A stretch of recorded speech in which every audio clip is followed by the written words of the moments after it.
राष्ट्रवादी शरदचंद्र पवार गटाचे प्रदेश प्रवक्ता नितेश कराडे मास्तरांना मारहाण झाल्याची घटना घडली।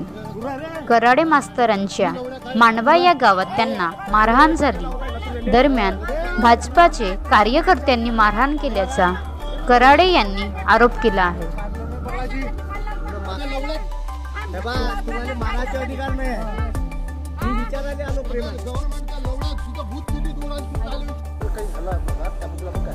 मी माझ्या गावात मतदान करायला गेलो, मतदान करून आलो आणि माझ्या गावातून येताना उमरी हे गाव लागते, तिथं मी थांबलो। तो माझा नेहमीचाच रस्ता आहे आणि आमच्या काँग्रेसच्या बूथवर थांबलो। त्याच्या अगोदर पोलिसांची गाडी येऊन गेली होती। पोलिसांच्या गाडीवाल्याने सांगितलं का तुम्ही 2च खुर्च्या ठेवा आणि तिकडं 8-8 खुर्च्या टाकून लॅपटॉप टाकून लोक बसले होते आणि मला माझे कार्यकर्ते सांगून राहिले होते का सर तिथे 8 लोक कसे बा, आम्हाला 2च सांगितले।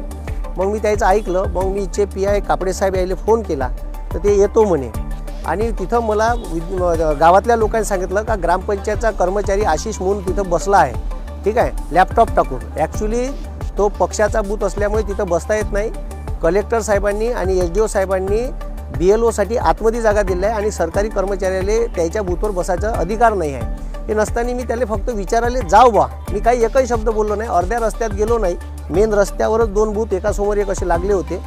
तर सरळ तो गुंडा प्रवृत्तीचा आणि आमदार पंकज भोयरचा पिलांटू सचिन खोशे यानं सरळ आणि त्याच्यावर क्रिमिनलचे बरेचसे आरोप आहे, त्याच्यावर गुन्हे दाखल आहे आणि तो डायरेक्ट माझ्या अंगावर येऊन मला मारहाण करून राहिला, ठीक आहे। मी एकही शब्द बोललोच नाही, म्हणजे मी रस्त्यानं चाललो तर डायरेक्ट माझ्या अंगावर आला। माय बहिणीच्या शिवा दिल्या, ठीक आहे, घाणेरड्या शिवा दिल्या, माझी गच्ची पकडली आणि मला डायरेक्ट मारायला भिडला। म्हणजे मी गफल तिथंच होतो, ठीक आहे। बनवा व्हिडिओ, पाठवा व्हिडिओ, आम्ही तुमच्या न्याय व हक्कासाठी लढा देऊ। ताज्या बातम्या व घडामोडींसाठी पाहत राहा फक्त महाराष्ट्र लाईव्ह न्यूज। आजच आमच्या चॅनलला सबस्क्राईब करा, शेअर करा, कमेंट करा आणि हो, बेल आयकॉन दबायला विसरू नका। जय महाराष्ट्र।